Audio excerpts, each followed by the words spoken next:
Welcome to the world of TrendPod AI. Today, we're diving into an internet phenomenon that, well, it really swept the globe. Started with just a boat, this ancient tradition, an amazing dance, and an 11-year-old kid in sunglasses. We're going to unpack this whole aura farming concept and explore where it actually came from. That's right.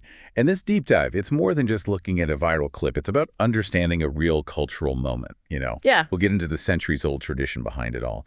Introduce you properly to the boy who, maybe without even meaning to, just redefined cool for a whole generation. Yeah. And figure out what aura farming really means today, beyond just like looking stylish online. It's kind of a shortcut to understanding why some things just click globally. You know, when I first saw that video of Ryan, wow, it was one of those internet moments where you just stop scrolling.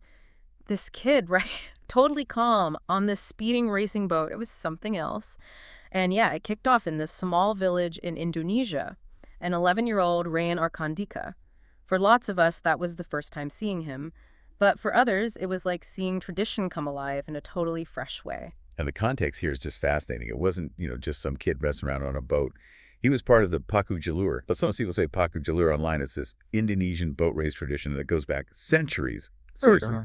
And these boats, they're not small. They're these incredibly long, majestic canoes carved from one tree trunk, sometimes over 25 meters long. And you've got teams of like up to 60 men rowing them. Imagine that power. Wow, 60 guys. So this is a massive event then, not just a local race. Oh, absolutely. It's a huge cultural festival in West Sumatra.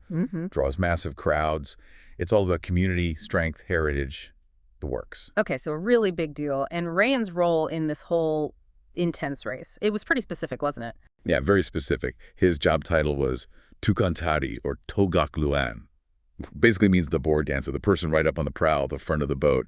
It's not just for looks. It's crucial to keep the rowers fired up, keep them energized, and maybe most importantly, keep them rowing in perfect rhythm with their dance moves. Yeah. They're kind of the spirit of the team embodied right there. Yeah. Like a human metronome, but way cooler.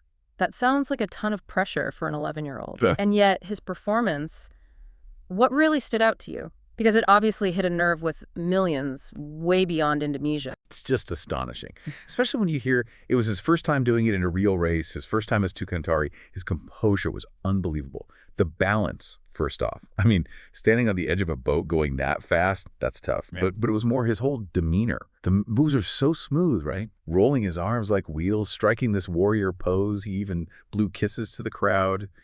And all of it with this totally unbothered, almost indifferent look on his face, like it was nothing. It's that effortless confidence, that relaxed vibe in a crazy situation. That's what made people online instantly call him the ultimate aura farmer. That's the magic. Right, that effortless cool. So that performance, rooted in this old tradition, it sparked something totally new online, and this term pops up, aura farming. Where did that even come from? What's it really about in our digital age? It sounds like, I don't know, something out of a video game, or maybe some kind of new age thing. Huh. Yeah, it does have that ring to it. And you're not far off, actually. If you look at the bigger picture, aura farming really came out of this mix of like anime, gaming culture, and just general internet slang, especially with Gen Z and Gen Alpha online. You know how some people just have a presence, you feel it when they walk in? That cool, maybe mysterious vibe, that's the aura. Okay, I get the aura part, but the farming. Right, the farming part is straight out of gaming. Think about it. In games, you farm for loot, right? Or experience points. You collect stuff, build up your character. So aura farming is kind of like that. It's the art of building up that magnetic vibe, that personal presence, but doing it subtly, effortlessly, mostly just for the aesthetic, for the look, the feeling it projects. So it's like cultivating your coolness, like spiritual gardening for your vibe. But isn't there a risk there? Like if you're farming it, doesn't that mean you're trying? And doesn't trying too hard kill the coolness? That's the perfect question. And it gets right to why Rain was so compelling. You're spot on. True aura farming, the way people talk about it online, is about doing something impressive or stylish with minimal apparent effort. That's key. The goal is confidence and cool, but without looking like you're trying. That unbothered energy, you can't really fake it. The second people think you're trying too hard, poof, the aura's gone. Yeah. But yeah, whether it's Rand dancing on that canoe or someone walking in slow-mo or even just like casually making a trick shot into a bin, it's about doing your thing your way, unbothered. Yeah. It's like modern swagger, but less performative. Okay. And then this thing just took off. It didn't stay local. Rain's video, his vibe, it went everywhere. Memes, parodies, tributes. It was amazing how it crossed cultures. Even massive celebrities started doing it. Oh, completely. It went truly global, showed how universal that unbothered energy is. You had K-pop superstars like V and Jungkook from BTS. Wow. They did a version during an Instagram Live dancing to Gene Dawson's Darlin' in Rayan's style. That clip went huge. Even Indonesia's Ministry of Tourism reposted it. Yeah. Shows the impact, right? But it wasn't just pop stars. We saw the Singapore Navy did a take on one of their ships. And the Mumbai police put out this funny reel saying they were farming aura since 1935. Oh. The police, the Navy. That's kind of surprising. Why jump on a trend like that? Well, I think it shows the power of authenticity, maybe, and humor. It's a smart way for these big institutions to seem more human, more connected to youth culture. That it projects their own version of cool professionalism, maybe. We're serious, but we get it. And beyond that, yeah, PSG footballers, F1 drivers, Yeah. even Travis Kelce was seen doing the moves. It just resonated everywhere. Quite amazing, really, from When Kids Dance. Truly amazing. So pulling back, what's the big takeaway from Ryan's incredible accidental impact? It's clearly more than just a dance trend. So how do we farm our own aura without, without looking like that embarrassing uncle at the wedding trying way too hard? Right, the million-dollar question. Yeah. What made Ryan so magnetic, so cool, without trying? I think it boils down to authenticity. That was absolutely key. He wasn't planning to be famous.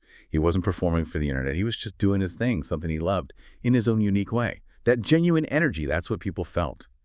Aura farming at its best isn't performative. It's instinctual. It's almost like a quiet pushback against constantly having to perform online, Ryan's unbothered vibe was refreshing because it felt real. True magnetism comes from just owning yourself. Being, not performing. Got it. Exactly. So the lessons from Arkandika, they're pretty simple, but deep. First, own your look, own your presence. Confidence is everything. Carry yourself like you know what you're about. Second, maybe say less, do more. He danced for a huge crowd, but moves like he was alone. Let your actions speak. And third, probably the most important, just do what you love, genuinely. Or points, if you want to call them that. You earn them by being real. You can't force it if you try too hard. Yeah. Yet you end up looking like that uncle, not the effortlessly cool center of attention. Wow. So Ryan's moment, it didn't just define online cool for a bit. It actually brought this ancient tradition back into the global spotlight.